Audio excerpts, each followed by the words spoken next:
These are your evening headlines for April 28, 2026, right here on BYU-Idaho Radio. Thanks for joining me today. I'm Alex Batman. BYU-Idaho spring sports tryouts are this week. Here's the story.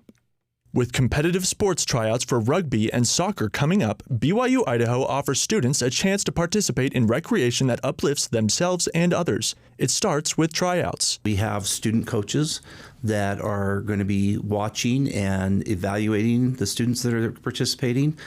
After tryouts are over, they will sit down and do a draft, and they draft the different players that have tried out. Philip Crane, a sports activities manager, says he loves working with the students to integrate the gospel of Jesus Christ into the sports programs they build. Going to our coaches' meetings are awesome because we promote leading like the Savior. That's how we teach our students, and then they teach it to the coaches. Ryan Hansen, a campus activities advisor, says every semester he hears the same thing from students. I wish I would have known about this sooner, or I've made great friends.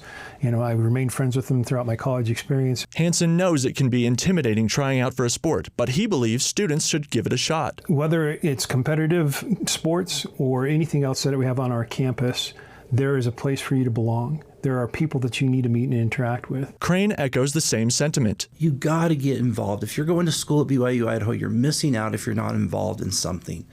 Now, obviously, we love sports, and we do sports here, but if sports isn't your passion, I'd say do something else. But do something.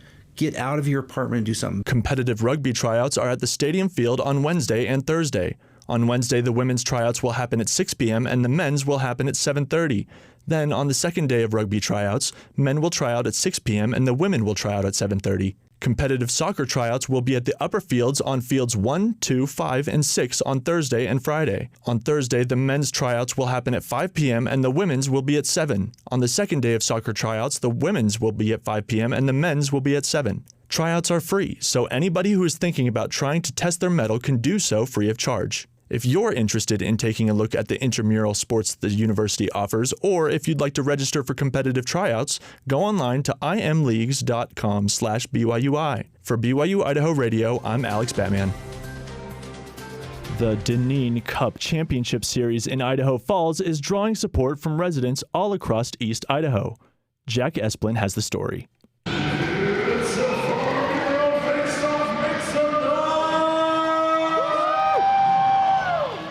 The South Shore Kings defeated the Grand Junction Riverhawks in the Dineen Cup Championship Series on Monday night at the Mountain America Center in Idaho Falls. Both teams, along with the Idaho Falls Spud Kings, are part of the United States Premier Hockey League's National Collegiate Development Conference, or NCDC, which is the USPHL's highest level of junior hockey, according to the league website. After a quick Grand Junction goal less than 3 minutes into the game, it was all South Shore from that point on. The Kings responded with a goal of their own toward the end of the first period. Then Idaho native and Kings center Corwith Simmers scored the only goal of the second period to help his team take its first lead of the night. With about 3 minutes left in the game, the Riverhawks pulled their goalie in a desperate attempt to tie the game, but the Kings finished the job with an empty net goal to win the game by a score of 3-1. Hundreds of fans gathered at the Mountain America Center to cheer on both teams and celebrate the event, despite the Spud Kings being eliminated from the tournament just days prior. One attendee was Idaho Falls resident Dan Bowman, who is a part of a billet family, which provides a place for junior hockey players to live and stay at during the season when they are playing, traded, or traveling. Bowman's family has done this for the past 3 years. Grand Junction defenseman Bradley Boniface stayed with the Bowman family when he played for the Spud Kings back in 2024 and 2025. Bowman says bringing the Dineen Cup to Idaho Falls has had a big impact on the community. I think it's a huge thing for hockey in East Idaho. The Spud Kings have great fans, but for a team like the Riverhawks, it's a first-year team. It just grows the sport on the West Coast, where the NCDC is an East Coast-centric league, and it brings the sport out here and really amplifies the fan base out in the West Coast. With the win, the South Shore Kings force a winner-take-all finale tonight at 7 p.m. in the Mountain America Center. For tickets, just go to Ticketmaster.com and search Spud Kings. For BYU-Idaho Radio, I'm Jack Esplin.